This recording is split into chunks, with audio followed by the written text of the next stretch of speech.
I need it.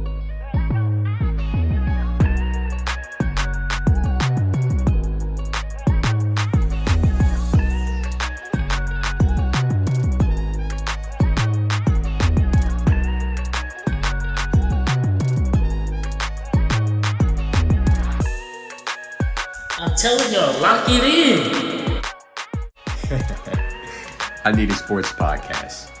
I need it now. What is good, everybody? Your host with the most, Bryce, dog Chris, Cam, and our guy Eric of eTalk 21 Sports here for a little AFC North preview for this 2025-26 NFL season. If you watched our last episode, we did the NFC North, moving on to the AFC North on the flip side, man.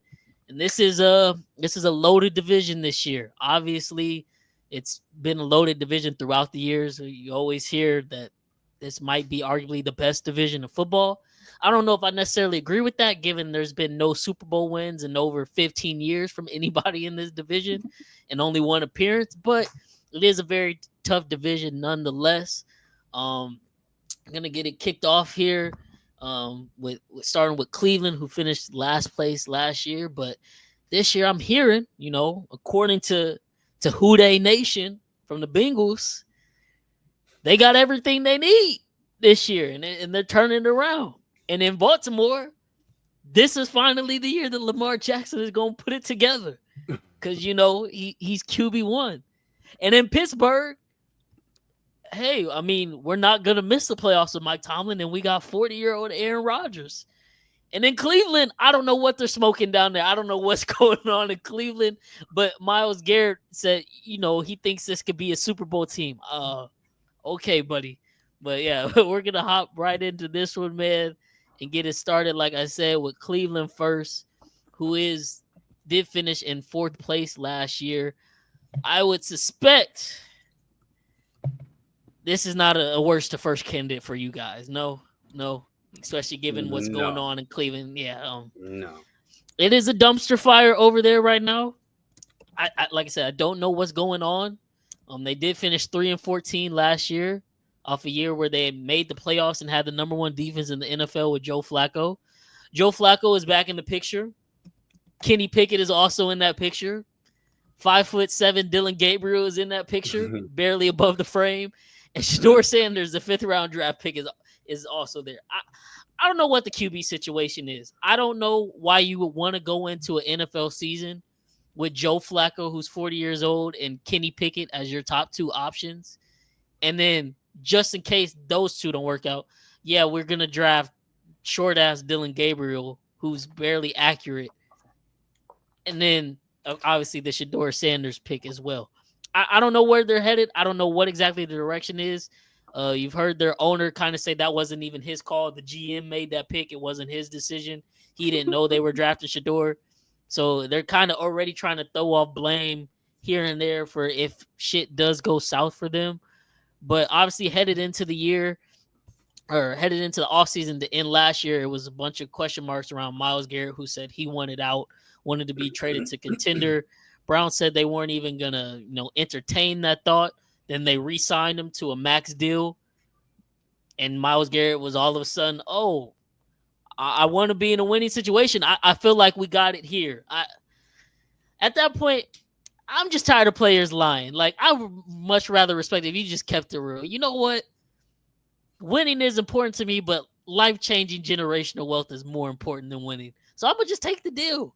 Because why would you take this deal saying you want to play winning football when that's not happening in Cleveland? Are you doing the speed me? Yeah, man, I don't know what's going on, but yeah, they have the literal worst odds to win the Super Bowl, win the AFC. They're plus 3,000 to win the AFC North. So if you have a crystal ball and know something we don't, definitely go bet that because you'll make great money betting on Browns. But over-under set at 4.5 wins, make the playoffs plus 800. No negative 1,600. Like I said, key additions, QBs, question mark. I don't know. Is that an addition to have a QB room with 4? Well, now 5 because they also signed Tyler Huntley given the injuries to the quarterbacks in training camp. But re-signed Myles Garrett, added Malik Collins, Cornelius Lucas on the offensive line, Tevin Jenkins from the Bears. They drafted defensive tackle Mason Graham, who hasn't really been that much of a commodity at training camp so far. And tight end Harold Fan Jr., who headed into the draft, people were saying he had a lot of potential to maybe be the best tight end coming out. Key losses, they lost defensive tackle Sheldon Rankins, linebacker Keem Davis, and running back Nick Chubb, who obviously went out last year with the knee injury and came back and wasn't that great, but he's now gone too. So where do we head with Cleveland? Do we even have to talk about them that much? Y'all let me know. I'll pass it to Eric, our guest first. But what are your thoughts on the Cleveland Browns and that dumpster fire over there? I mean, the big thing last year was Callahan leaving to go be with his son and the offensive line coach. When I think Cleveland Browns football, I think offensive line last year, 27th in pass blocking, 30th in run blocking, 31st in snacks allowed. They brought in Mike Bloomgren from Rice to be the offensive line coach. Obviously, what he wants to do, he wants to get more outside zone, hence the draft picks, getting some speed in the backfield with Sipkins and Jenkins. Now, if the off-the-field stuff with Jenkins can get cleared up, he's in line for a big year. I love Sampson, a.k.a. Kamara Jr., but ball security is a big question for him. Ford is still there, likely the short yardage, goal line type back. They added Deontay Johnson. Honestly, he has not been the same since the Pittsburgh days. Quarterback, good luck predicting who starts. Watson barely started 19 games since arriving. Stefanski, 100% coaching for his job. Reese is their third offensive coordinator in 3 years. That's not really stability. When you look at the quarterback, for me, if it's Flacco or Sanders, I'm all in on Cedric Tillman. In terms of fantasy, Tillman, ADP 162. Cooper, when he got traded last year and Tillman had that 3-game stretch, he had 18.6 fantasy points per game. That's the same level as St. Brown and Justin Jefferson. If it's small hands, Kenny, it's going to be a lot of underneath stuff. Then Jaron Judy becomes the guy. If it's Dylan Gabriel, they're obviously tanking. There's no reason this guy should even be on an NFL roster. Defensively, Jim Schwartz is still the DC. Been great. I'm not really a fan of the Y9 system, but his units do force fumbles, create a lot of turnovers. With that being said, they were 5th in takeaways in 2023, but only 30th last year, so they are due for some positive turnover regression.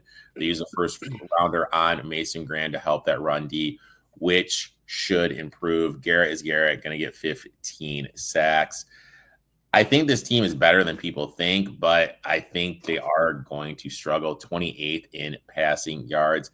You mentioned Fan. My big prediction is I think Njoku gets traded during the season. I think they're going to look to move some of their DBs. I think this team is going to be lined up to tank and then probably try to get Nessmeyer or Manning with the first pick of the NFL draft. That's fair. So do you think there's a reality or possibility where someone be willing to trade for Myles Garrett? I don't think they can create him with that contract. I think with that contract, it makes it impossible. Yeah. Is it a single-year contract? Nail on the head. I think Garrett just wanted to get paid, and you know. No, it's a max extension. Like whatever the market was, he broke it until whoever. I think T.J. Watt just eclipsed him, of course, because just next guy up. But, how old is Myles? I want to say he's probably like in his late 20s, maybe 30 now. 29, yeah. Let's see. Myles Garrett signed a 4-year contract extension, making him highest paid non-quarterback. Dill is worth $160 million, average of $40 a year, $123.5 million guaranteed. And he also has a no trade clause in his contract. So I mean, yeah.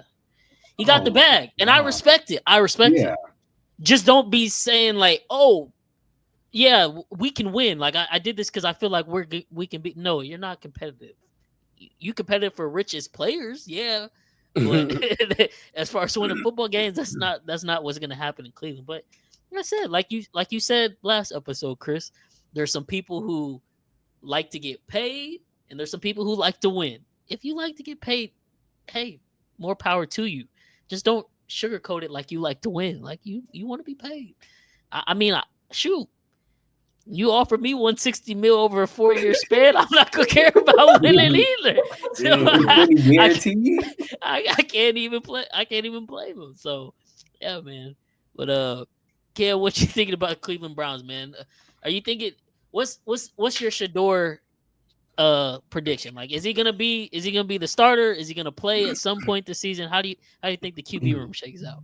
So you remember like probably like 2 years ago when I was talking about Stroud, and I said sometimes like some organizations get lucky when they draft their franchise quarterbacks. I think these idiots got lucky drafting their franchise guy. Somehow, some way, Shador completely failed to them. They passed up on him like so many times. Look, man, he's a Sanders, man. He's a Sanders, man. He's a Sanders. What can I say? He's a Sanders. Oh, that's your cousin? Yes, hey, but that's Cuzzo, man. That's Cuzzo. But nah, look, Shador, I mean, coming out of high school, he was like, what, I think a 3-star, 4-star. Obviously, he followed his pops to JSU, and then after JSU, he went to Colorado. Had they didn't really win a lot of games, but I mean, if you turn on the tape, man, there's no denying what the kid can do.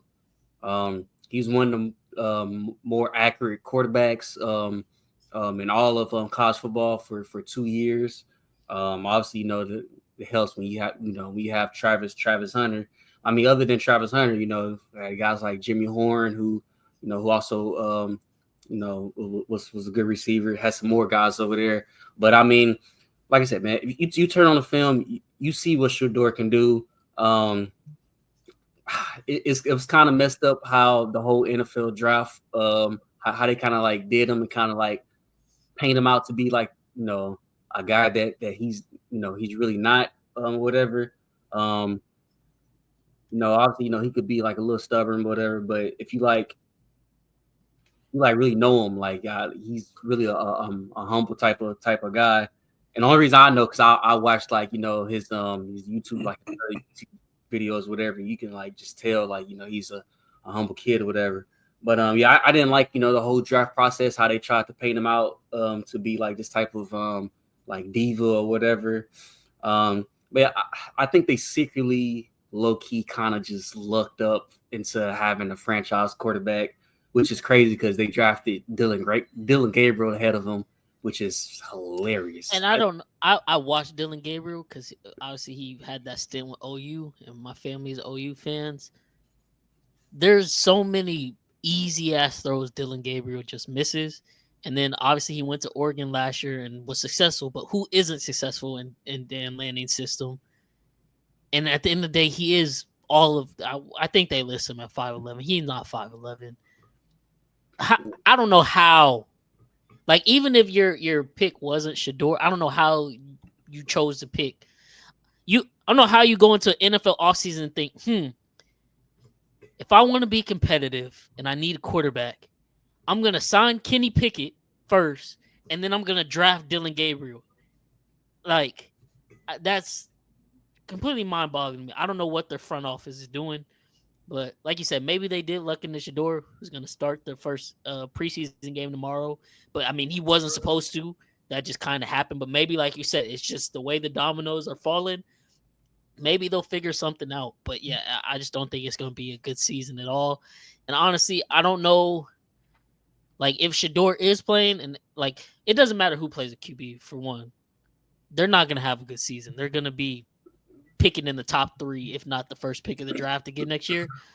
I honestly don't know if I would want Shador in that. Because if it's him playing, they're going to put a lot of that blame on him. And since he's a 5th-round pick, they're going to be like, oh, yeah, he's out the door. He's not an NFL QB. And it's like, you really don't have any QBs on your roster that are NFL QBs. I mean, Joe Flacco, of course he was, but he's 40 years old now. He's not the same Joe Flacco. So, yeah, I just don't know what direction they're necessarily headed in this offseason. I pray I'm with you. I pray he don't start this year. Like, I hope he don't start off the season like maybe he starts like mid-season or like closer to like the end of the year. But I hope he don't start like right off bat because this team is not going to be good. And like you said, if he starts and they start off bat, they're going to try to like put all the blame on him, and Like I said, I Yeah, think Mitch. I think he's a really good quarterback. I think he's he's accurate. He does have like problems holding the ball a little bit too long, whatever. But I think you can coach somebody up to get that out, to get the ball out quicker and stuff like that. So like I said, I think they lucked up. We gonna see.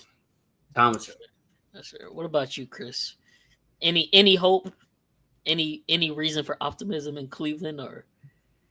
No, it sucks. I'm looking at the value of their organization because of like I don't understand how this team has remained profitable. Like it's kind of insane. They're having a new stadium in a couple of years too. I see that. Wow, That's so crazy to me. They're building a dome. No. I don't if Jesus Christ. I mean, if you're a Browns fan and I know you, you're probably the most trustworthy person in my circle. This team is so shit, and the organization, the front office is like the asshole that the shit comes out of. No hope, obviously, for this season.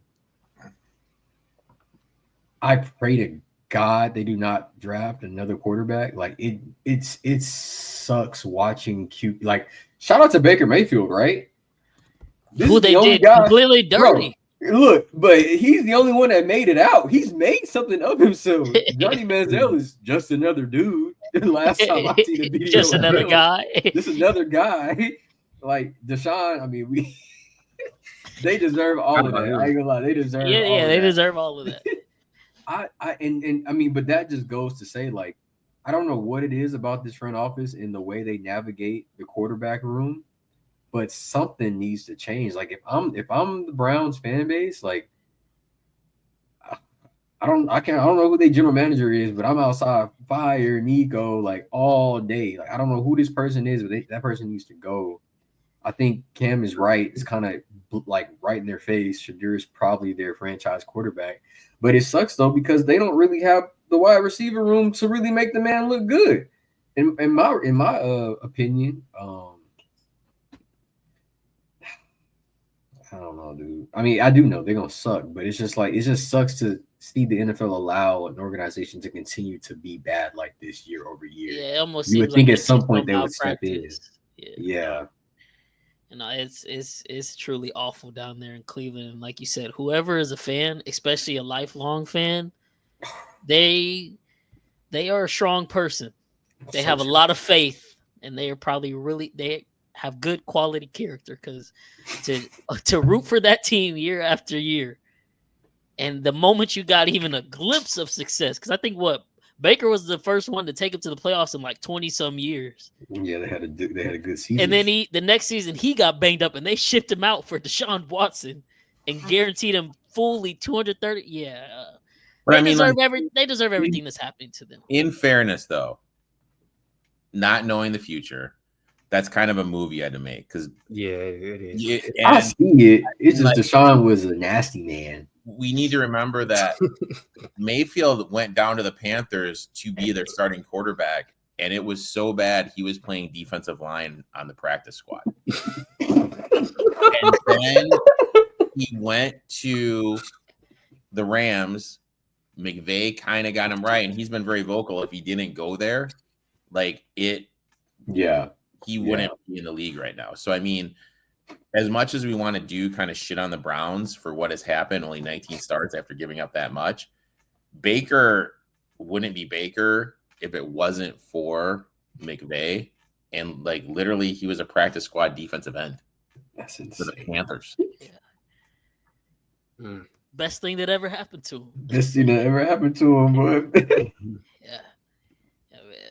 But yeah, like I said, not too much on Cleveland. This is not a worst to first scenario. They will be worst once again. But next up, probably the most interesting team headed into this season, man. Because obviously the Bengals are now 2 years removed from being in the playoffs. Last year, it was a bunch of hype coming in the year because they had a healthy Joe Burrow to start the year. They were going to get back right. They had a third place schedule. because the previous year when Burrow got hurt and Browning stepped in, they finished at 9-8. So last year, we're back up. Remember when we made that Super Bowl run 3 years ago? Yeah, we're back to that. No, they were the same. They were 9-8 with Burrow, who put up amazing stats. Burrow bought out. Don't get me wrong there. His greatest season by far. But the defense was absolutely horrendous and finished third in the AFC North and missed the playoffs once again. This year, obviously there's a lot of commotion going on. Or are we going to sign T? Or we're going to sign Trey Henderson? Sign Jamar? Jamar, T. Higgins got their money. Trey Henderson, he is not. It's still pending whether or not he's going to do it or he's going to get paid. And then they had the whole debacle with their rookie Shamar Stewart, second-round pick. Couldn't get him signed for the longest. Now he's signed and reported to camp. Reports are he looks pretty good. Now, what I'm hearing from Cleveland fans, what I see on Twitter, Cleveland's got everything Cincinnati's got everything they need headed into this year. And they're back up once again. And I'm just going to say right now, Cincinnati fans, if y'all miss the playoffs for 3 years in a row, I don't give a damn what the context is. If you have a healthy Joe Burrow and you miss the playoffs for the third year in a row, he can't be in top 5 discussions anymore. And you have to shut up about that Super Bowl run in 2021. Because at this point, that's the outlier. That was a Cinderella run. And you haven't got close to it since. So their second favorite in the AFC North, projected win total is set at 10.5. So that's 3 more than what they've got the last 2 years. They did just sign Noah Fant a couple weeks ago. They brought back Samaje Perine. Were able to re-sign B.J. Hill on the defensive line. Like I said, drafted Shamar Stewart and linebacker Demetrius Knight Jr. Did lose some offensive line talent, but their offensive line hasn't been good over the years, and that's what their fans complain about. Joe doesn't get protected. So able to maybe correct that with some draft picks playing the young players. Defense lost a few pieces, but another thing coming out of their training camp noise and their fans are saying is that what was their defensive coordinator? I don't know why I'm blanking on his name right now. The one they like. I think you're muted, Eric. Amarulo, sorry. Yeah, Anarumo. Well, their complaint was Anarumo wasn't playing the young guys, and that was the reason for their defense being bad. Well, they got rid of all the old guys this year, and everybody's hyped because their new defensive coordinator, Golden, he's going to play the young guys, and that's going to prove dividends for them. And I think they should have some positive regression. Defense should be at least middle of the pack. Okay. Cincinnati, go win the division. Go make a playoff run. Go win the Super Bowl. Because according to everything I hear, Joe Burrow is the best quarterback in the league. Jamar Chase is the best wide receiver in the league. T. Higgins is the best number 2 wide receiver in the league. The defense all of a sudden is just middle of the pack, which I've heard last year they would have been winning if the defense was just average. If you think the defense is going to be average, what I'm hearing is you have a Super Bowl contending team, and it's Super Bowl or bust.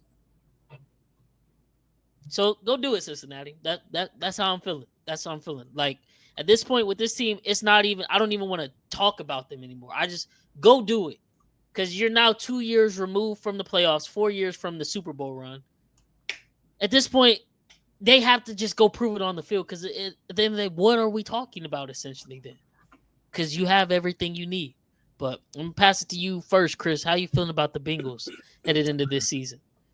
I mean, I'm looking at their depth chart. They do look pretty good, right? So I don't know. They do. I'm not saying they're going to be bad. I'm just saying they do look good. So, get it done. No.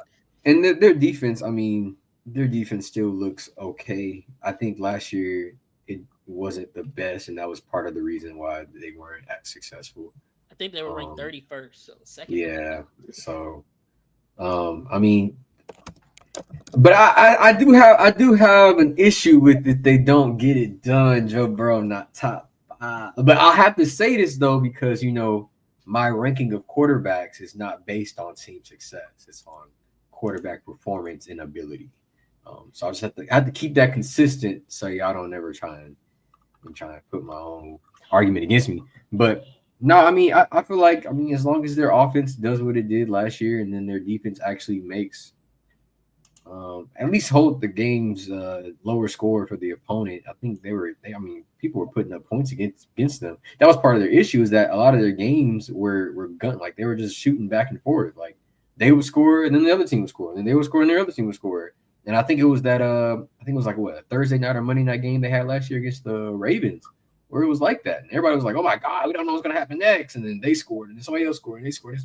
So it's really just their defense. I don't know. They should get over 10.5 wins. I know it's kind of a stretch considering what their last couple seasons have been. I don't think. I know we'll get to them, but I don't think the Steelers are going to be an issue for this season. I guess considering how the Ravens will perform in this division, those losses and those wins towards the Bengals will account for those 10.5 wins. So I don't know if they win the division.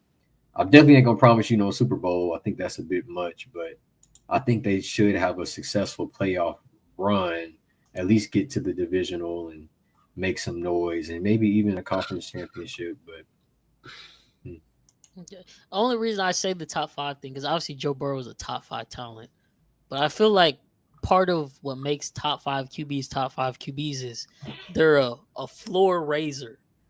So if we're looking at their roster and saying they look good, like things should be better this year, like we said, there's 7 teams that make the playoffs now.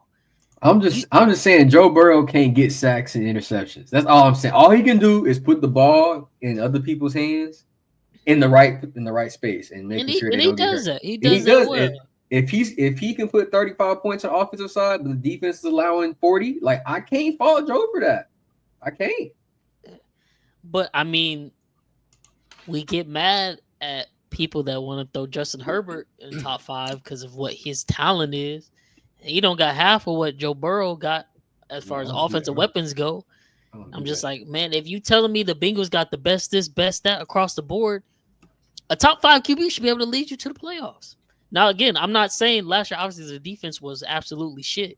Like I said, I think they were ranked 31st out of 32 teams. Okay. So you get the excuse for that. But you also have to be fair. The Bengals have not gotten off to the best starts for their seasons. And that's always a problem. Last year, they opened up the season losing to the Jacoby Brissett-led Patriots. This year, Zach Taylor said, we're playing our starters in the preseason for the first time. Okay, will that help out? Maybe. Who knows? But you can't get out to a slow start because 2 years ago, Burrow was off to a slow start. They were 5-5. So he was hurt, wasn't he? He was, we had like appendectomy, I think, headed into the preseason, so he didn't get to do camp or all that stuff. But like I said, just make the playoffs. I don't even feel like that's a hard ass. Yeah, like I'm not even telling you got to go win the division because the Ravens are super talented, but there is that factor too. You have another top 5, top 3 quarterback in your division who you're 1-6 against, and you're gonna have to beat them if you want to be, top of the AFC North. And I get the Steelers are not the best team, but we know they always gonna make the playoffs with Mike Tomlin. Now, maybe that changes this year with the 40-year-old Aaron Rodgers, which would be hilarious, but go get it done. Like, if you want to be top this, top that, like, this is what you got to do. The 1 year they made that Super Bowl run, Lamar Jackson got hurt.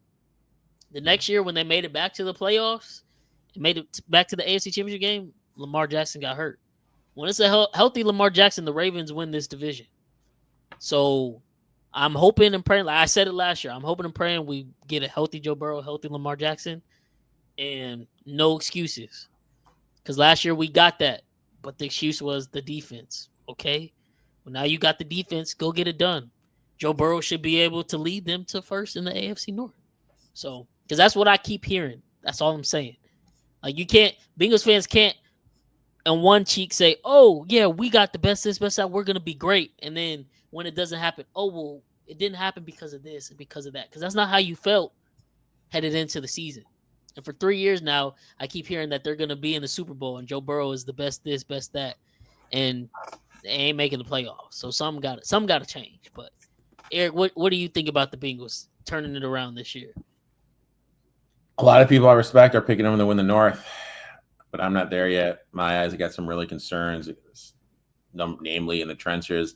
Offensive line is still a problem. Scott Peters, first year in Cincinnati, last year 29th pass blocking, 29th run blocking, 21st in sacks allowed, one of the worst units in football.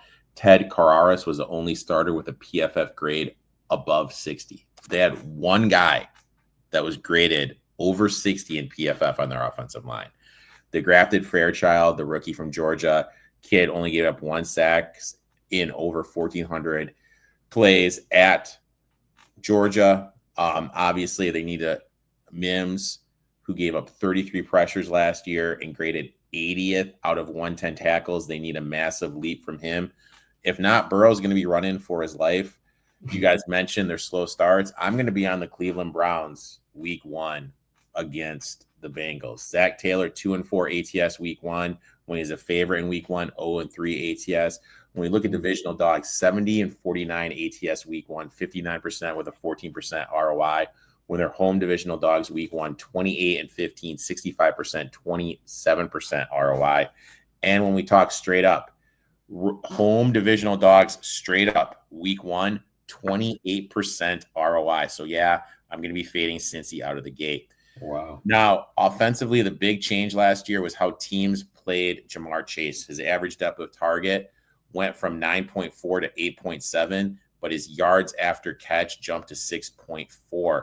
So with this bracket coverage that they're rolling, great for Chase, struggle for T. Higgins, who needs to get the ball in space, only 4.1 yards after catch. Now, when we talk about running backs, you want a running back in fantasy that gets the bulk of the production. Chase Brown, 17th in total rushing yards, but the Bengals were only 30th in rushing yards as a team. What does that mean? Clear workhorse. Problem is the defense. Now, Hendrickson should have won Defensive Player of the Year last year. There's that Condrich situation. I think, did they get that solved or not? I'm not sure. No, it's just he's back at camp, but it's really just because the players associated, they took away the stipulation where now if you miss days of camp, it's a $50,000 fine for each day, and the team doesn't have to give you that money back. It used to be the team could give you the money back if you report at a later date and solve some things, but now they're not doing that anymore, and that's why you see all these players who are holding out having to do the hold in where they're at camp but not participating. That's what Hendrickson is doing right now. I've heard reports, but I don't know the sources, because people are so secretive online now. But they're saying, a deal could possibly get done. But then I'm just really even more so to my point, I'm like, okay, well, y'all said y'all need T. Higgins, Jamar Chase, and Trey Henderson. You need those guys signed. And, obviously a lot of people, me included, we make fun of Cincinnati's organization because they got a cheap owner in Brown who doesn't like to spend a lot of cash. But if they're able to sign all 3 of those players, like they said, that's what your top QB wanted. You paid Joe Burrow. At this point, you can't complain about lack of power in other spots on the team because your money is all focused on those spots. So that's what you signed up for, literally. When we look at the defense, Stewart, the rookie, finally got signed. They lost Amarillo, who's a lead at disguising coverages. They brought in Al Golden, and I got some serious questions. His defense at the college level is more anything special, going to run more man. Bengals actually graded out better at zone last year than man. That's going to be interesting how that works. This is one of those situations where I love the offense, but the defense just isn't there. And in today's league, offense matters more, but you need to be able to get stops, especially in January. And Cincinnati is going to be in shootouts all year. Also, their schedule is tougher than people realizing. If you're going to buy this team, it just comes down to their one possession variance. If they're going to be like a Minnesota or a Commanders and win one of those one possession games, they're going to be live to make the playoffs. For me, what I'm going to do is I think they start off 0-2 again. Then I'll probably circle back, bet them to make the playoffs then. Nothing pre-flop. I'm going to definitely be looking into a fade on week 1. Bryce, I do have a question for you. Which quarterback would you want to be your starter? Okay. A starter that is 51, 56, and 3 ATS in the second half, or a starter that's 31, No, sorry, 37, 31, and 3. In the second half of games. Because to be a good quarterback, you got to close games, right? Yeah. Which one would you rather have? I feel like this is a trick question. It's always a trick question. Give me the guy that's 51 and 56. That's the person you have a shirtless picture of above your bed, man. Patrick Mahomes, dude. The second, so he's a loser. 37, 31, and 3 is Joe Burrow. So, I mean, Burrow is coming through in the second half. I just feel like he doesn't have the good coaching. He does have the weapons. I'll give you that. His offensive line sucks. His defense sucks. The coaching staff isn't there. And Cincinnati is one of the bottom 5 teams in terms of ownership you can play for in the league. Oh, yeah. So, I mean, if like Burrow was in the situation that Mahomes is, I think he would be doing just as good. Possibly, but we also no, because we haven't seen Joe Burrow. When have we seen Joe Burrow without like the best wide receiver? Because LSU, he had Chase and Jefferson. Then as soon as he got to league, he had T, and obviously he tore his ACL to start that, or halfway into his rookie year. And then when he came back, he had Jamar again with T. Higgins. So he's always been loaded at the wide receiver position. And that's what they said, oh, Mahomes, you walked into a situation where you had all this talent. Well, let's see you do it without it. And I know the last 2 years, statistically speaking, hasn't been Mahomes' best, but he does have a MVP where he broke the all-purpose yards record when we lost Tyreek Hill, and he won a Super Bowl that same year. And then we've seen him carry these terrible wide receiver corps and a terrible O-line ourselves to Super Bowls. So I don't know if Joe Burrow is going to be able to have that same success because Joe Burrow doesn't have some of those extra athletic capabilities that Patrick Mahomes possesses. Joe Burrow is a great pocket QB. He can escape a little bit, but like you said, their offensive line is terrible. We went through 4 left tackles last year. Mahomes has been to Super Bowl 5 times. All 5 Super Bowls, we've had a different left tackle. That's a QB's best friend. Joe Burrow. But Joe Burrow got our old left tackle, Orlando Brown, and when they got him, we heard from Cincy fans, oh, y'all just lost to us now. We got your tackle. Like, everything's good to go. And I will say this, though. Who has a better coaching staff? Coaching's all about schemes and X's and O's, right? Oh, he does, but and I mean, when Mahomes was in college, he was 13 and 16. That was the last time he had a bad coaching staff. Oh no, okay. I gotta. Bryce, you did call for the firing. You called for the firing of Zach Taylor. Oh no, I did, because y'all know my rule. This is, I think, this is their 5th year together, Burrow and Zach Taylor. So after this year, if they don't get, he's got to go. But where did it go? Pulling out the notebook. I do. I got to, man. I got to. Because everybody's like, oh, Andy Reid, greatest offensive talent, coach or offensive mind coach in NFL history. And I'm not mad at, he's obviously great, but I think it's a little overdone just to try to discredit Mahomes. Andy Reid, 3rd down offense for his whole tenure of coaching. That's with the Eagles and with the Alex Smith Chiefs. Never was in the top 10 on 3rd down efficiency. And ever since he's got Mahomes, he's been top 10 every single year and top 5 4 out of the 7 years. And that's because Mahomes makes the game-changing plays where in Reid's pass, it'd be like, oh, there goes Reid. Poorly called play, poorly called execution, poor clock management. Put the team in a tough situation. Now they lose. Now you got Mahomes, who's kind of a cheat code. Kind of makes you forget that Andy Reid has some terrible tendencies. Last year, as far as play calling DVOA goes, he was 24th with some of our play calling. Y'all know I talk about it all the time in the podcast. We'll have a great play, and then you just know Andy Reid is going to call some stupid ass trick play that's going to put us right behind the sticks as soon as we get a little bit of momentum. I just don't think Burrow possesses that type of like otherworldly talent that would just have the Chiefs like Mahomes does. Like Lamar, Josh Allen, I think they could potentially have it like Mahomes got it. But if you put Joe Burrow in our situation last year, I don't think there's a chance in hell he does better than what Mahomes does. And I don't think we would have been in the Super Bowl, let alone the AFC Championship game. Because our offensive line was god awful. And we didn't have a weapon. Because Travis Kelce was washed. Who else were we going to throw the ball to? Burrow not doing that. Because what we were doing, it wasn't Andy Reid's scheme. It was Patrick Mahomes, do or die, third down, got to have it. I'll make the play to go win the game. That's why he had 7 game-winning drives last year. He's also the only quarterback in NFL history that has a positive winning percentage when they're trailing in the fourth quarter. I don't know, man. Yeah. All that just to say, all that just to Chiefs gonna lose to the Bengals in the AFC Championship this year. Clip. Here it goes. I just found the tweet too that I was looking for.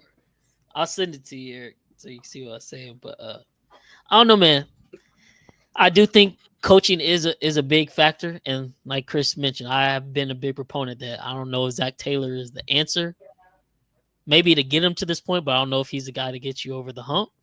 But hey, like you said, maybe after this year they do fire him. Who knows who could be available? Maybe there will be an offensive guru like Mike McDaniel. Shoot, maybe if the Bills don't do what they're supposed to do and they fire McDermott, maybe him. Or maybe they fire McDermott and they don't make Joe Brady their new head coach. Maybe Joe Brady goes back to Burrow because that was his OC at LSU when they won the chip. There's a lot that could happen. The Brady one makes sense. I mean, Brady makes a lot of sense. Usually what happens is teams, after they have an offensive coach, they go to a defensive coach. So someone like a Minter, the DC from the Chargers, he makes sense with his rapid progression. But yeah, I totally agree. If the Bengals don't make the playoffs, Taylor is definitely out. Yeah. Do you think they keep him if they make the playoffs, or they still have to make some? If they make the playoffs, they're going to keep him. Oh, that's organizational suicide right there. If there. they make the playoffs, how? Like they have to do it a certain way, or is it just they just make the playoffs? I think they just make the playoffs. I think if they make the playoffs, they'll keep him. I wouldn't be mad at it because I mean, y'all know my favorite saying: insanity. Keep doing the same thing, expecting a different result. So, but yeah, no, it definitely does suck that this was the organization that Joe Burrow was drafted to, but so far, besides Henderson, they've met all of his demands this offseason. He said, sign my wide receivers, I'll be better. Because while he did do what, he did try to put them on his back a lot last year, and it's not his fault that the defense was so bad. He did have some crucial mistakes in some big time spots throughout some of those games that led to them losing those games. I know versus us, they had us on the ropes and he fumbled and we returned it for a touchdown, which gave us the lead, kept us in the game. The first game versus Baltimore at home in Cincy, they were up 3 with the ball, 3 minutes left driving. They could have got a first down, ice out the clock. He threw an interception. The second game versus Baltimore, missed the throw to get the 2-point conversion to tie the game, send it to OT.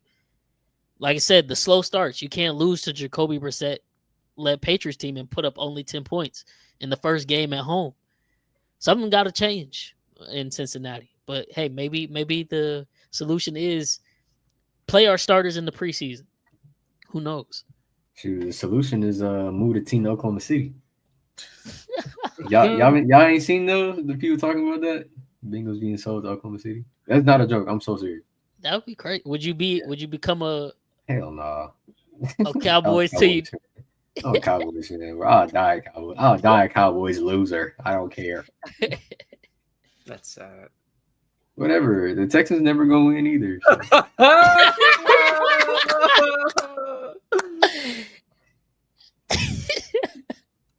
I'm actually we can talk about that another time, but that's interesting. We'll touch on that in the AFC South episode. So what do y'all see, Chris and Kill? What do y'all see Cincinnati finishing this? What's the record to finish the season? They getting over the 10.5, under. I can see him having a good year. I can see him getting over 10.5. I can see him getting like 11. I don't feel comfortable saying anything more than 11. I think 10 and 7 is more realistic. Well, that's why I asked, because the 2 years that they did, the last 2 times they did make the playoffs, they had their good seasons. They finished both those years 10 and 7. So they've actually never been a team like a really good regular season team. Yeah. They do play great in the playoffs when they have made it. I will say that. Like, there's no denying that. But they're a middle of the pack team in the regular season every single year of Zach Taylor and Joe Burrow. So is this gonna be the outlier, or they're gonna do something different to change that? I don't know, but they're, like I said, they're in a tough division. You already heard Eric said he's fading them week 1 versus Cleveland, and Cleveland's one of their worst matchups for whatever reason. Pittsburgh and Baltimore, at best, I think they probably split those series. I don't think there's a scenario where they sweep either of those teams this year. So there's already going to be an uphill battle when you're not going to be first in your division. They sweep in Pittsburgh. I think that's why most of the time they be like 10 and 7, because they have to, like, these games they they're either split or they're losing both games to like the Ravens or something like that. So like, yeah, they're 10 and 7, but they're really like a 11 and 12 win type of team. Like when you playing against them in the in the playoffs or whatever. But hey, man, it's been 2 years. They made the playoffs. Elite quarterbacks make the playoffs. That's all I'm saying. That's all I'm saying. This ain't no Joe Burrow hate. It's no Joe Burrow because I think he's an elite quarterback. I think he's a top 5 quarterback. Shit, he talented, a top 3 talent quarterback. If I'm saying all that, motherfucker, you gotta go out there. You gotta go out there and win. You gotta make the playoffs. Because when he was beating my Chiefs, he had the crown. Joe Burrow was better than Patrick Mahomes, and it's like, well, shit, ain't nothing we can say to that. Y'all beat us, and then we got our lick back, and ever since we got our lick back, we ain't seen him again. Because like we don't do this like bro. Imagine if like Pat would like not make the playoffs for like 2 years. Pat just went to his 3rd straight Super Bowl, and they're trying this shit on him. So it's like, just imagine, dog. Like this is why we have to decide how we want to judge quarterbacks. Is it by their performance or is it by team performance? That's the reason why. It's because some people their gauge isn't consistent. Like I can tell with y'all, like y'all kind of have it kind of down the middle in a sense. Like it's team, like if you elite, then you need to be winning. So the team plays a part. But if you're not like, if your team's not the best, but you clearly are really good, then you're not top 5, but you probably top 7 to 15 type deal. Yeah. Whereas to me, it's just straight quarterback talent. I really don't care if you winning or not. Like I think there's a lot of nuance that goes into games other than just the record in itself that says a lot about talent. That's fair. I just view it that way because if we didn't, then there's no way in hell Tom Brady is the GOAT. But he's a GOAT because he won. Yeah, I don't go for that. But but I'm consistent though. Yeah, you're consistent though. And I'm consistent with mine because Patrick Mahomes had the stats his first year, and they were like, "Oh, well, you lost to Brady. You got to win the big ones. Okay, next year, win the Super Bowl." A couple years later, 2 Super Bowls in a row. So it's like, okay, well, the stats, the wins, if that's the criteria y'all set out, then these other top QBs got to meet it. But you didn't beat Brady, though, so that means he's not better than Brady. But you know who did beat Brady? Dak. So Dak beat Brady. Oh, he's better than Brady. He's better yeah, than he retired him. I give him Mahomes. that. I give He's him better that. than Mahomes. Oh yeah, he did. He did retire Brady. He definitely did. You made Brady come back for another season. We made him leave. You feel me? That is true. That's very true. Oh, dead. But that's enough for Cincinnati, who finished 3rd last year. Favored to finish 2nd this year. Next up, another, like I said, one of the most interesting, if not the most interesting division headed into league this year. The Steelers, Mr. Consistently average. You know what this team is going to do year in, year out. 9-8, 10-7. We're making the playoffs, though. We won't win a playoff game, but we're making it. We'll see you there. And correct me if I'm wrong, but the last 4 trips or 5 trips they made, they've all been they've been some pretty thorough ass whoopings that the Steelers have been handed. So how much longer can you put up with just being consistently average for the Steelers organization? Because this is a storied franchise, arguably the greatest NFL franchise in history, tied for the Super Bowl, most Super Bowl wins. How much longer can you just keep running this back with Mike Tomlin? I'm not saying he's a bad coach, but how many times can you keep doing this? And now with these offseason moves, I'm not saying they're bad, but shit, it's not 2018. In 2018, this is the best team in the league. Yeah, low-key. Jalen Ramsey, Darius Slay, additions, boy. Aaron Rodgers. Now it's like, okay, I expect y'all to be competitive, but competitive, you probably still just end up 9-8, 10-7, and I don't know if that results in a playoff win or not, but it's about one playoff win at max, if that. So what do you do? And I'm passing to you first, Cam, because I said last year they should have got rid of Tomlin. You said, no, bro, you can't do it. You can't do it. He's a good coach. He's not saying he's not a good coach, but how many times, like, and I'll even do this before I pass it off to you. You said when Giannis and the Bucks lost, and he came out and said that shit I didn't like about, the steps to success. There's no steps for success for Steelers. They're just walking on a flat plane, just consistently. They're not taking a step up or a step down. So when do you make some type of jarring move to take a step up? Because this isn't steps to success. This is just, we're just content with just making it to the dance. That's all we want. When does it change? I mean, that's a great question. It's just like that organization just don't fire head coaches, so it's like, or like let them go. So it's like it's hard for me to like even like predict like how long would it take. It would have to be like a really bad season for them to like say, oh, we're just gonna get, we're gonna let you go, or like we're gonna fire you, or whatever. I mean, it would have to be like a 6 or 7 win season. Like I don't know, because I don't think in our lifetime we haven't really seen like the Steelers like we've never seen them miss the playoffs. I don't think in our lifetime. Yeah, miss the playoffs, or like I'm just saying like fire like a head coach. Like yeah, I think Tomlin has been like the head coach for like a really once Cowher retired. Yeah, Tomlin stepped right in, and then Tomlin. So, like I said, I can't I don't know. Like I said, I could see like if they go like 5 or 6 wins, then then I can say like, it's definitely Tom. But other than that, if he keeps getting 10 wins, bro, I don't know. Okay. Well, Chris, what about you? What you think of Pittsburgh this year? Man? I agree with him. I literally agree with Cam. I don't know, bro. Clearly, their front office is like, we play to win. Like, even if we don't win all the way, we play to win. That's the Steelers. I gotta respect it. But I'll tell you what, though, I don't think they're getting over 8.5 wins this season, and I don't think they're making the playoffs. I think Aaron Rodgers is so bad. I stuck to it last season, and people didn't want to believe it, and they had to finally get force-fed that he was not good. I think this season is the same deal, like just in a different place. I don't. I'm sorry, I'm trying to focus.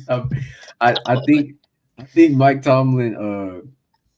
I mean, if they win, bro, back up, bro. If they win 10 games, if they win 9 games, they make the playoffs, whatever it is, like he's gonna stay. If they don't, I think it is a point where you have to. I mean, I think once you fire Tomlin and you look at your roster, like this roster just doesn't. I mean, their defense is awesome. Like I'd love for the Dallas Cowboys to have, some of these guys on the front lines, but in regard to their offense, like, okay, DK, cool. I don't know who Jalen Warren is for real. Ken Gainwell is the 3rd running back. Calvin Austin the 3rd. I think Roman Wilson was more fun to look at last year. No, I don't know. Like, I don't know these guys. Like, this doesn't. And then you got Aaron Rodgers at the helm. Like, this is like Charles Barkley on the Rockies back in the day. This is like Michael Jordan on the Wizards. Like, I'm not sold. Celtic Shaq. Celtic Shaq, bro. Like, Cleveland Kendrick. Like, this is not a good team. So I'm not sold. I think This is why I think the Bengals sweep this team. Like, I understand Mike Tomlin, like this is what he's been doing or whatever, but you can only play so much. Like you testing the waters too much. You on really thin ice right now. You try to do it Kenny Pickett. You did that weird stuff with Russell Wilson and Justin Fields last year. You making fun of the devil right in his face, and he finna punish you for it. Like, this sucks. It's not good. But I think their defense is good enough that they can still a win off Cincy. That's why I said. Cincy, I think Cincy firepower is gonna be better than what their defense can hold. I'm not saying Cincy gonna have 30 points. It may be 17, but the Steelers be winning games with single digits. That bothers me. Like, you should not be winning the game 10-7. You should not be having a scoregami every time you hop on the field. Like, that's weird. Well, again, like I said, this is going to have to be something that changes because so far in his career, it's not happened for Joe Burrow, but he's 4-3 versus the Steelers in his career, and it's just win-loss. Win, And then lose next year. Maybe. But they were able to re-sign TJ Watt or extend TJ Watt. That was the big question mark because he was about to force his way out of there, apparently, if they weren't going to pay him. But TJ Watt will single-handedly wreck the game. And versus Cincy, he's done that plenty of times. And like I said, for whatever reason, like, I get it. AFC North is tough. Joe Burrow struggles versus the AFC North.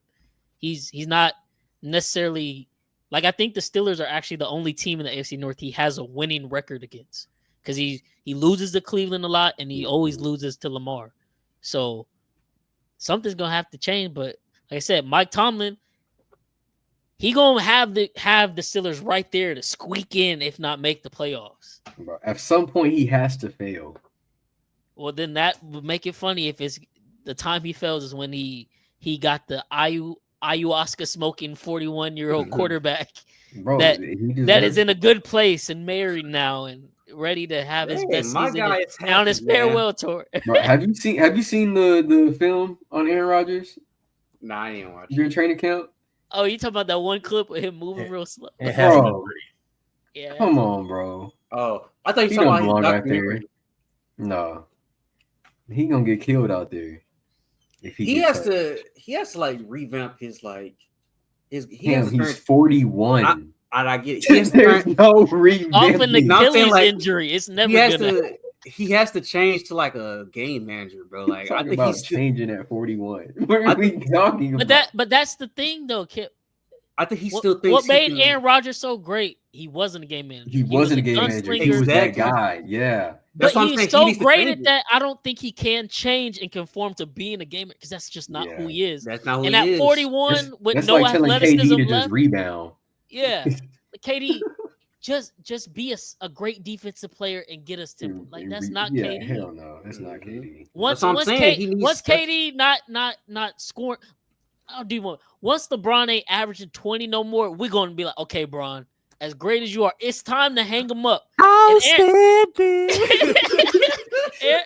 Rodgers averages 20 for the last 3-4 years, man. Because even his last year in Green Bay was terrible, and that it was like I think people have truly gotten it misconstrued because we have LeBron and Tom Brady look at us like, oh, these guys can truly play like up until their 40s. Like, no. Father Time is undefeated versus everybody besides the true legendary outliers. Tom Brady and LeBron are the legendary outliers. Father Time hit Aaron Rodgers like a Mack truck, and he died. He's not coming back. Yeah. The only thing keeping Aaron Rodgers employed is his name. Not even gonna count. Yeah. If he had a different name, he would be out of the league. If he didn't have those weekly appearances on Pat McAfee show, he probably would have been gone out the league. Sorry, Cam. Sorry, no, I know. I agree. Like I said, I think he needs to change. He needs to be he needs to hand the ball off 30 times a game and throw the ball 15 times a game. It is crazy. That's crazy. And pray to God your defense comes up with a couple of picks. He needs to be Peyton Manning. When they won the 2015. Yeah, exactly. You know, Peyton Manning was shit. Peyton Manning was shit that year. Peyton Manning couldn't do shit. But boy, that damn defense was cold. Every pass was a wounded duck. Man, I don't know how they won that year, man. Von Miller. That's why they won. Yeah, Nah, for real. But Eric, what do you think of the Steelers? Much of the same. Like Tomlin gonna have him there in the playoffs, and then they made a bold move. They brought Rodgers in. They're pairing him with Arthur Smith as the OC. The $1 million question is, will Rodgers buy in? Offensive line, I actually kind of like their offensive line. I think they're going to grow this year. They got Troy Fatona, who was 20th overall in PFF, coming off a knee injury. Zach Frazier, who was great as a rookie season. Mason McDermott. So they have a young physical line that I think is going to take a huge step forward. Now, Arthur Smith, play action, RPOs, while Rodgers obviously is running the ball. The scheme is very quarterback friendly. And here's the catch. Rodgers has led the NFL in audibles 3 of the last 4 seasons. And this is the first time since 2018 he won't have full control. Is he going to be able to follow the blueprint? Or is this going to be a clash of egos? If he buys in, this is a chance, I think, to be a solid unit. You got DK Metcalf. You got, as your alpha, you got Frankenmuth and Jonnu Smith, a 2-headed tight end monster. You got Caleb Johnson, who flashed big-time ability in the wide zone runs at Iowa. You got Jalen Warren, to come in and be the pass-catching back. If Johnson wins out and becomes the starter to start the season, I think with this offensive line, it's worth a small sprinkle for him to win Offensive Rookie of the Year with how much they're probably going to lean on the run. Defensively, Watt is back with that contract, which is huge. You pair him up with Hayward, Benton, Harmon, strong interior presence. You have Queen in the middle of the field. Holcomb, Harrison, Herbig are huge. You got Slay and Robinson and Thorhill, gives them more flexibility. I think they're going to play more man. Tomlin, the king of the underdog, 65% ATS as a dog, 26% ROII, automatic bid for me. And historically, he's gone over his win total. He's gone over his win total 13 of 5 seasons. I think the schedule suits up, and I think this is going to be a typical Pittsburgh season. Soft up front. They're going to start off, 9-2, 10-2. Then they're going to drop. Then they're going to cruise into the playoffs as the last team in the playoffs. I bet on plus 148 to make the playoffs. Offensive line is improved. Defense is improved. I think Rodgers has been humbled. I think he's going to buy in. I think he's going to lean on the running game. He's not going to be allowed to audible. And Tomlin's going to do what Tomlin does. They're going to win games they shouldn't win, lose games they should win. They're going to sneak in. They're going to be the 7th seed in the playoffs yet again. I bet on plus 148 to make the playoffs. Maybe my Chiefs can get them, and we'll finally get the Aaron Rodgers Patrick Mahomes matchup, and we can send them into retirement. He's got to make the playoffs first, buddy. Oh, we're doing that for sure. What if he beats Sean, and then you go? What would be worse, Bryce, as a Chiefs fan, to lose to the Steelers first round of the playoffs, or not to make the playoffs? That's a good question. I feel like it's got to be not make the playoffs just because of all the success we had over the years, but losing to Pittsburgh would be a very close second of the most worst way to go out. I'm hoping that don't happen to you, Bryce. I'm praying on Tomlin's downfall. This can't go on any longer. He's 35. This fucker won't go on for long.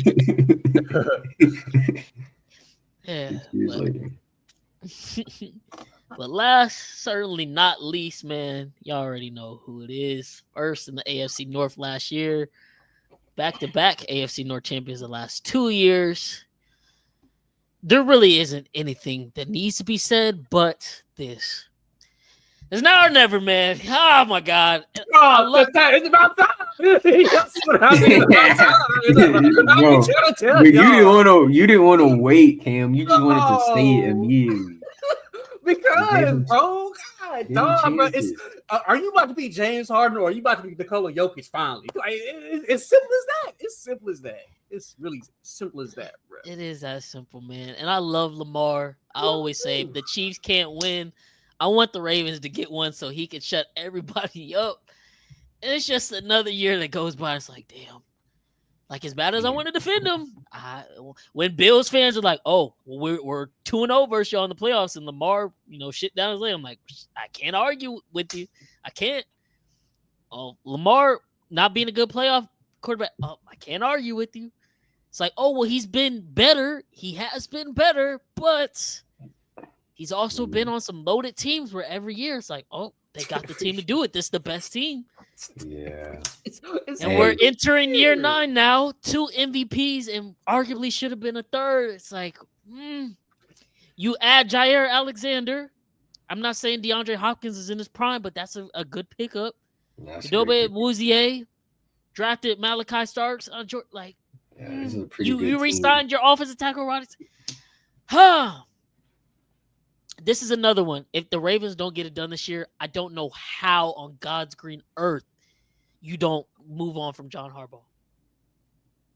I don't know how.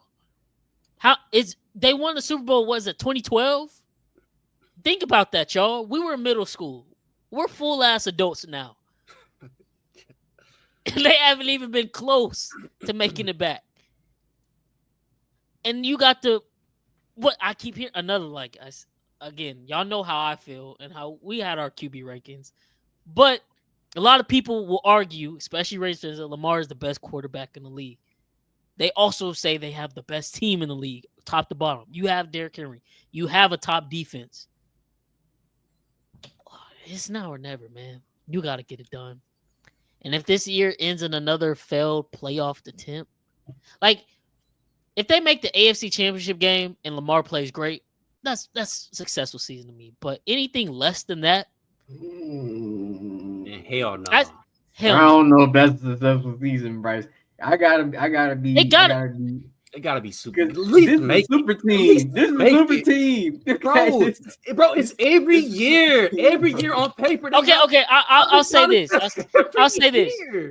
If they make it to the AFC Championship game and they're not playing the Chiefs, it is a failure if they don't win. If they're playing the Chiefs, because who else has beat them? If they lose to the Chiefs, then Lamar that's why I said Lamar gotta play great. Win everything. They gotta win it all. If they play the Chiefs, I can't say that because the last 3 years I've seen Josh, Lamar, and Joe Burrow all go to the AFC Championship game and play not that great and lose. So if Lamar does that, plays the Chiefs, and he plays great, I'm saying if he plays great, then I will be like, okay, it's not as much of a failure. Yes, it's Super Bowl or bust, truly, for them.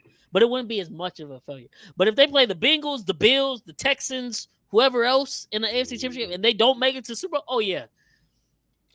They're going to be calling Lamar slurs. Bro. That's what's going to happen. Even if they play y'all, man, it's still a failure, bro. This team on paper is better than y'all. It is. On paper, it is. On paper it is. And I've said this before in the past. You remember, I used to tell y'all, I think Chiefs got the few stars, but the Ravens for the past few years have had the overall better team. And man, they got to, because if they don't, the way I just slandered Jalen this past offseason, I gotta be fair and just, right? I gotta be fair and just. Nah, bro, look, Bryce, your point is definitely fair. If you play the Chiefs and you lose, then okay, you lost the pat. But they're putting him on that level. So it's if you're on that level, you gotta go win. Plus you got the best team. No, you gotta go win. You gotta go win, bro. That's fair. That's fair. I'm there with you. I'm just asking any Bills fans watching, keep that same energy for your team, because y'all can say y'all don't have this, y'all don't have that. Y'all are Super Bowl favorites once again for the third year in a row. If you play the Chiefs and lose and make it 0-5, I don't give a damn about McDermott, defense this, defense that. This player didn't make a catch. Blah. Josh Allen's had the ball 2 years in a row to end the game. Go win it. He hasn't done it. If I'm going to hold Lamar to those standards, I'm going to hold Josh to them standards. And I hold Josh to them standards. So, yeah, I'm holding Lamar to that. Lamar, you want to put him on that level, and he's the one guy I said, as far as accolades go, if he were to beat Pat, go get the Super Bowl win, he's the one guy that has a real argument that's okay, you can now say he's better than Patrick Mahomes because he's got everything else. Yeah, they got to do it. And that's what I'm saying. If they don't do it, how do you not fire Harbaugh? How? I get he's a good – I'm not saying I'm not saying they're not good coaches. But it just becomes it's that one relationship that just don't work no more. Even though you like the person, not a bad person. You got to go your separate way. It'd be more just to fire Harbaugh after that bullshit, the bull job he did a couple years ago, where he had Lamar throwing that ball and it just didn't look right. We all knew it. I don't know, man. Eric, how do you feel about the Ravens, man? When you look at them, when you look at the Ravens, one of the most physical, well-coached teams, but there was cracks in the armor, some serious questions entering 2025. Look at their offensive line: 7th pass blocking, 18th run blocking, 3rd in sacks allowed. Despite some early turnover, they gelled quickly. All 5 starters returned. They used an early pick in round 3 on Emory Jones, a huge tackle, which makes this line even better. Here's a wild stat. They were 18th in run block grade. They were 1st in running back yards per carry, 2nd in power success, but bottom 10 in stuff rate. What does that tell you? They didn't always dominate, but when they needed to get a yard, they got it. Offense, it's basically just a Lamar Jackson show. They use heavy personnel, ton of pre-snap motion, rotating, mixing of groupings, some of the best play action pass looks in the NFL. Lamar was 6th in passing yards off of play action last year. He's doing a better job of seeing the field. My big issue with them is I just really feel the wide receiver position is murky. Zay Flowers hasn't really taken a big leap. I'm not the biggest Zay Flowers guy. Bateman signed this extension. To me, it kind of feels forced. I really don't think he's earned it. There's DeAndre Hopkins, who's a year older. I think the guy we need to watch is this Walker, the guy that was at UNC. Maybe he's going to finally be that true X wide receiver that Jackson hasn't had since the Hollywood Brown days. Also, what's going on at the tight end position? Isaiah likely hurt. Andrews is 30. We got Derrick Henry. The fit is great on paper. Outside zone, lighter snap share, ideal for a 31-year-old back. But let's be real, doesn't catch passes. He's going to lose goal line work to Lamar. And this is really the season where running backs fall off a cliff. So I think we're going to see Derrick Henry decline a little bit. Zach Orr on defense tried to run with Mike McDaniel ran. The big shift last year came when he just started running his own stuff. They finished 2nd most in sacks, despite having some holes in the secondary. They went out and addressed that, getting starts, getting Oweezy. That is going to allow them to play more man, which is going to be able to blitz more. They got Green in the draft. Can Kyle Van Noy produce at this age? At the end of the day, this team should be a contender. Brutal schedule. They do have 3 straight road games right after the bye. They're one of the healthiest teams in the league last year. I think they are due for some health regression. Henry is loading. To me, like, the team that has the clearest path to the 1 seed is the Bills. When you look at everyone's schedule, the Bills have the clearest path. I feel that if you like the Ravens, you take a position on the Bills, and then you can buy out of that position in the AFC Championship game because the Bills will be favored if it's at home. Harbaugh 10-6-1 lifetime to is over. For me, I'm just going to wait. Maybe they start out slow with how brutal their schedule is to start. You can get a better number on them to win it. But I think I agree with you guys. It's Super Bowl or bust for this team this year. Yeah, it's got to be. And I think them and the Bills, the last 5 seasons, the 2 teams with the highest DVOA team rating to not make the Super Bowl. And that's simply because they just can't get over that hump, either one of them. But they have the teams to do it, have the coaching staff to do it, have the quarterback to do it. Yeah, Lamar, I don't know. Do y'all think because obviously last year, like I said, arguably you could have given him the MVP. He still ended up the first team All-Pro selection over Josh Allen, who won the MVP. But highest touchdown to interception ratio, beat Aaron Rodgers' record, 41 touchdowns, 4 interceptions, 119 QB rating. We see another year like that from Lamar, like he balls out, possibly does get that 3rd MVP, and then, man, if he gets that 3rd MVP, don't Hey, make this. I'm gonna slander him like I slander Jokic. It's the same thing, except Jokic got a chip. Shit. Jokic got a chip. Damn. Man, bro. Is you gonna be James Harden? You gonna be You're gonna be Jokic, man. You got to show you Jokic. I think with Lamar, the big thing with the MVP is the what is it called? Voter fatigue. Yeah, no. I don't think. I think like if we're gonna talk about MVP voting, you're better off taking a big swing at somebody. They're already lining it up for Joe Burrow to get it this year. Dude, dude, my prediction for MVP, I'm taking the guy that finished second in 2023, man. I'm taking Dak at 50-1, dude. In a better offense. Throw the ball more.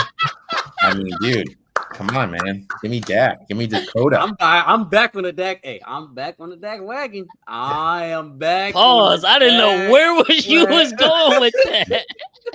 Chris, I think you muted yourself. You Dak riding, bro. You Dak riding. Bro, hey, man. Hey, look, man.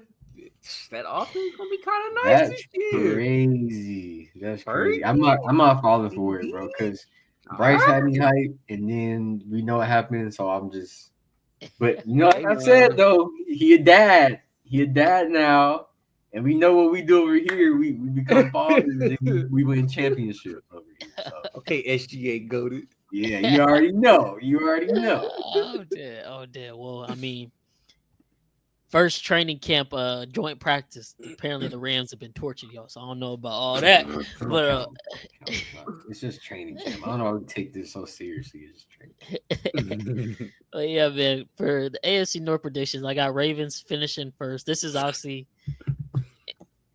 implying that health is, stays relatively good. Lamar finishes the season healthy. I got the Bengals coming in second. I got the Steelers coming in third. Browns in fourth. But this is the division this year. I'm picking in the AFC to have 3 playoff teams out of the division. I think the Steelers are going to find a way to be that 7th spot. And the Bengals will be either the 5th or 6th because they won't get first place in the division. So, yeah, but I'll touch a little bit more on that when we get to our season predictions episode a little bit further down the line. But, yeah, that's how I see the AFC North playing out standings-wise. What about y'all? And we'll pass it to Eric first on that one. Ravens 1, Steelers 2, Bengals 3, Browns 4. And do you have – is it just Steelers, Ravens making the playoffs for you in that? No, I have the Steelers, Bengals. What's it, 3 team as well? And the Ravens. Okay. What about you, Cam? But I got Ravens 1, Bengals 2, Steelers 3, Browns 4. Okay. Chris? Same as Cam, but I only got the Ravens and the Bengals, bro. The Steelers are not doing this again. I will not allow it.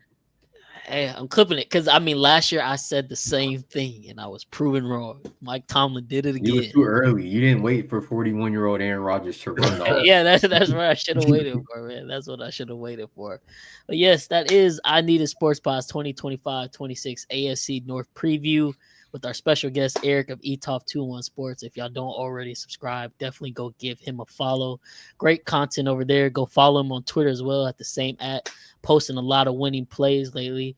Baseball, football, basketball, you name it. He does it all. Eric, would you mind telling the people where they can find your podcast and what days you're going live?